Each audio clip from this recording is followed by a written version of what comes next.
맨 처음은 이야기했으나 나중은 심히 창대라는 말씀처럼 세계에서 제일 가는 하나님의 신문으로 탈바꿈할 수 있도록 역사하여 주시옵소서. 먼저 우리 하나님 말씀을 보겠습니다. 누가복음 12장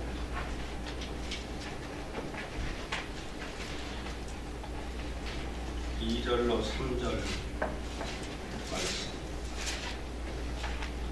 감춘 것이 드러나지 않는 것이 없고 숨기는 것이 알려지지 않는 것이 없나니 이러므로 너희가 어두운 데서 말한 모든 것이 광명한 데서 드러나고 너희가 골방에서 기대고 말하는 것이 지붕 위에서 전파되리라.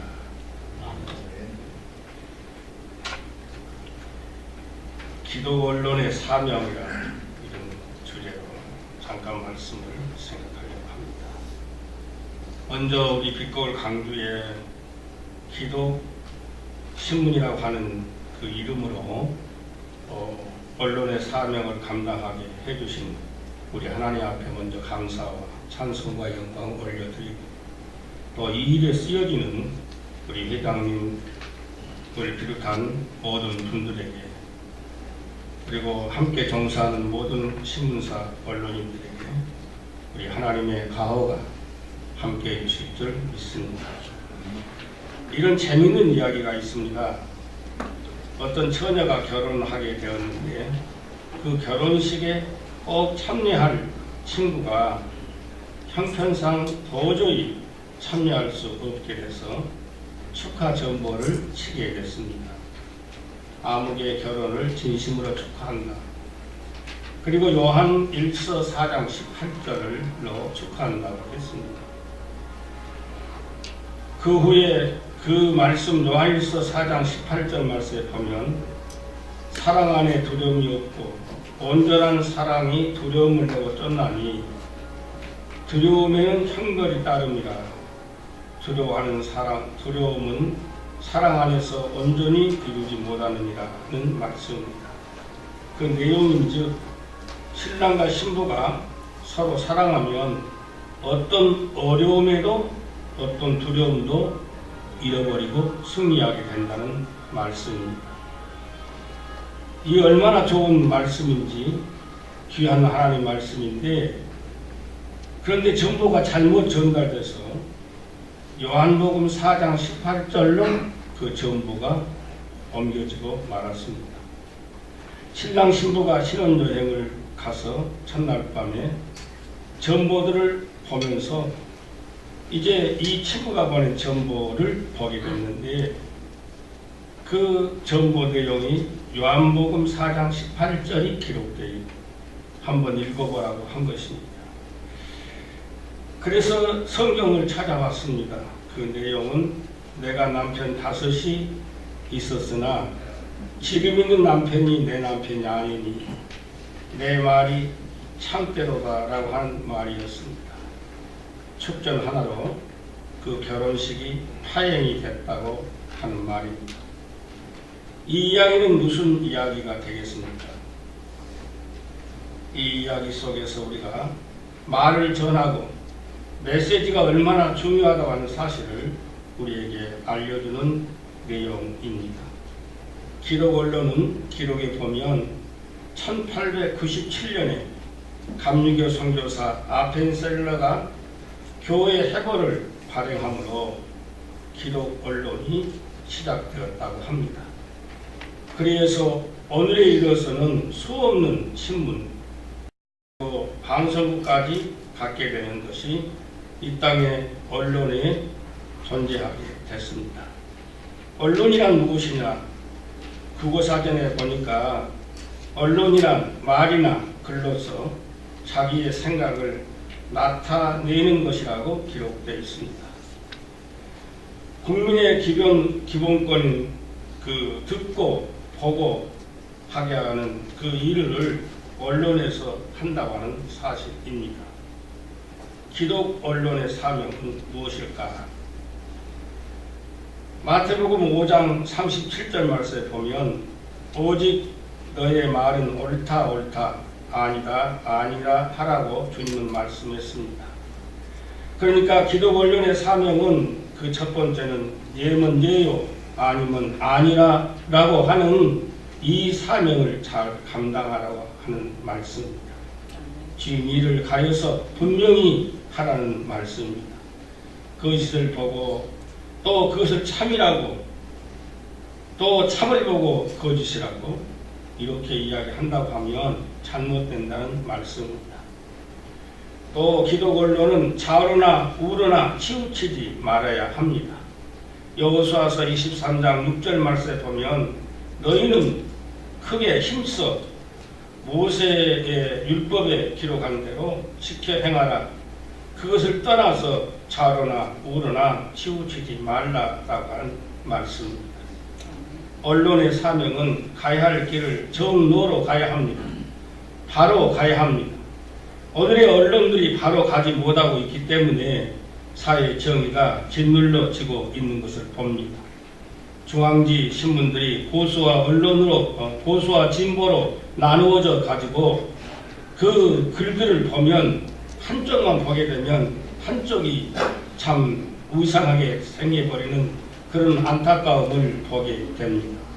우리 기독 이 신문은 바른 길로 좌로 우로 치우치지 아니하고 아름답게 이 신문을 손에 든 자마다 바른 정론이다 라고 하는 것을 깨달을 수 있게 가야 될 것으로 믿습니다. 만인이 보고 많이 듣고 만인이 함께 살아갈 수 있게끔 사명을 잘 감당해야 되겠다고 하는 것입니다. 언론은 국민의 눈이 되고 국민의 귀가 되어야 합니다.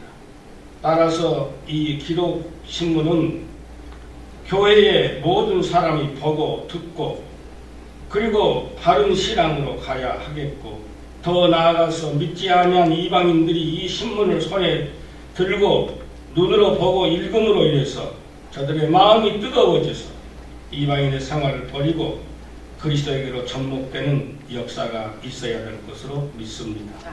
하박국서 2장 2절에 보면 이런 말씀이 있습니다. 여호와께서 내게 대답하여 가라사대 너는 이 묵시를 기록하여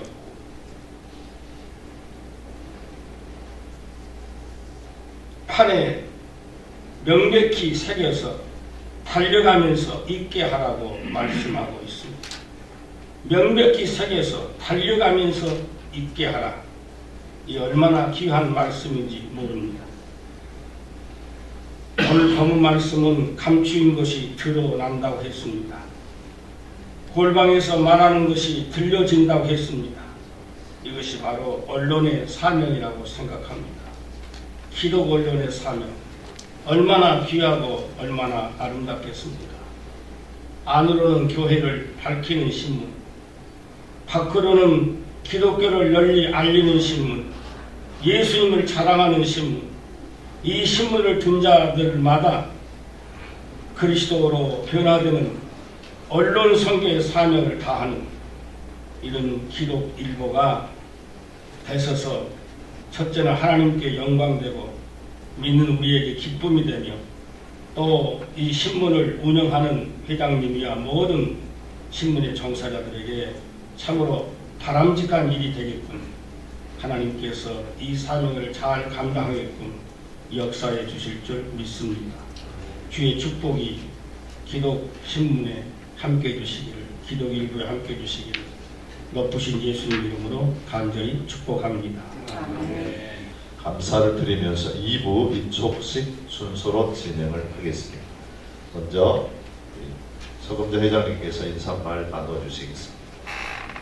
감히 부족한 저를 하나님께서 광주 기독일보 신문을 이 시대에 필요하셔서 급하게 세우시고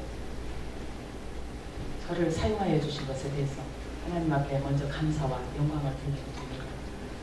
그러시고 또 오늘 이렇게 제가 한 분 한 분 뵈면서 훌륭하신 목사님들 또 장로님들 이렇게 모시는 가운데서 제가 감히 회장으로 이 자리에 있게 된다는 것이 너무나 영광스럽게 생각합니다. 오늘 바쁘신 일정 가운데도 오셔서 이렇게 시간 내주시고 함께 해주셔서 정말 감사를 드립니다. 이어서 이촉장 수여식을 진행하도록 하겠습니다. 장홍근 목사님.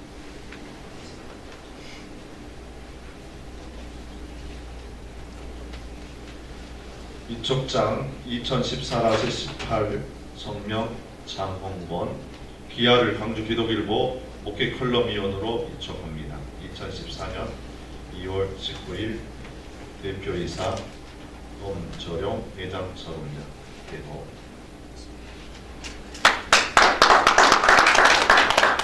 2014-19 성명 이종필 이하 내용 같습니다.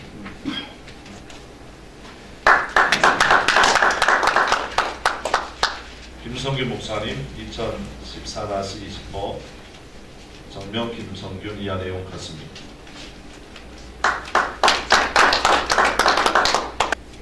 강민수 목사님 위촉장 2014-21 성명 강민수 기아를 광주 기독일보 신학위원으로 이촉합니다. 2014년 2월 19일 광주 기독일보 기독방송 대표이사 엄조룡 회장 서름장 대독입니다. 이촉장 2014-22호 성명 신동부 이하 내용 같습니다.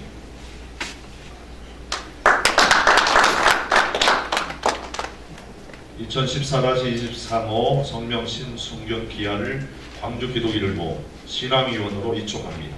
2014년 2월 19일 광주 기독일보 기독방송 대표이사 엄조룡 회장 서금장. 한광식 목사님, 남동성 목사님, 진충성 목사님. 2014-24호 성명 한광식 이하 내용 같습니다.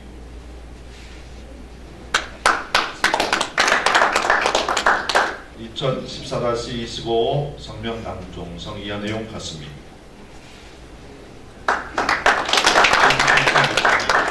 순서가 2014-26호 진충섭 이하 내용 같습니다. 마지막으로 논설위원 되시겠습니다. 2014-28호 성명 리영수 기아를 광주 기독일보 논설위원으로 이촉합니다. 2014년 2월 19일 광주 기독일보 기독방송 대표이사 엄조룡 회장 서금장.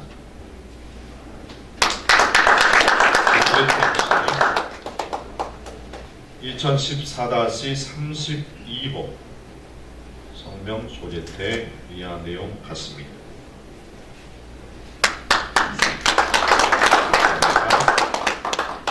이종성 목사님 2014-20 성명 이종석 이하 내용 같습니다.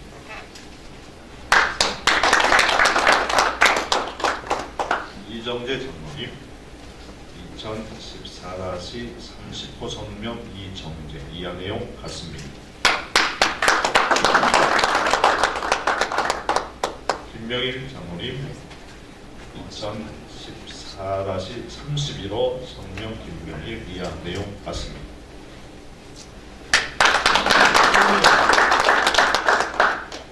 감사합니다. 이로써 이촉식을 마치겠습니다. 우리 박수로 여러분들 축하해드리면서 전체 집필위원 위원장이 되셔서 여기를 어떻게 이끌어 가실 건가 이렇게 말씀 나눠주시면 감사하겠습니다. 그 뜻에 어긋나지 않게끔 우리 집필위원회 위원장으로서 최선을 다하겠습니다. 우리 목사님들 또 장로님들 집회위원들이 좋은 글을 써주심으로 인해서 우리 아버지 하나님 앞에 영광 돌리고 또 기독교인들의 빛과 소금의 역할을 다하고 더 나아가서 그리스도를 모르는 이웃들에게 그리스도가 증거되는데 큰 보탬이 되는 기독일보가 되기 위해서 집필위원장으로서 최선을 다하겠습니다. 인사말을 여기까지 하겠습니다. 감사합니다. 이제 집필 그 위원회 정리와 모임권에 대해서 어떻게 하실 것인가? 우리가 좋은 신문을 만들어도 보는 사람이 많아야 되잖아요. 예, 지금 다른 신문 같은 사람 뭐 보라고 판촉하고 뭐 자전거도 주고 막 하는데 편지를 문표라도 보내도 안 보내고 그때 교회들도 안 보내고 교회들 아무도 몰라요. 교회들도 아무도 모르고 저것도 교회들만 가야 될 거 아니에요? 홍보인데 제가 가끔 그 광주 시청 일로 또 시민 일로 비행기를 이렇게 타고 다닙니다.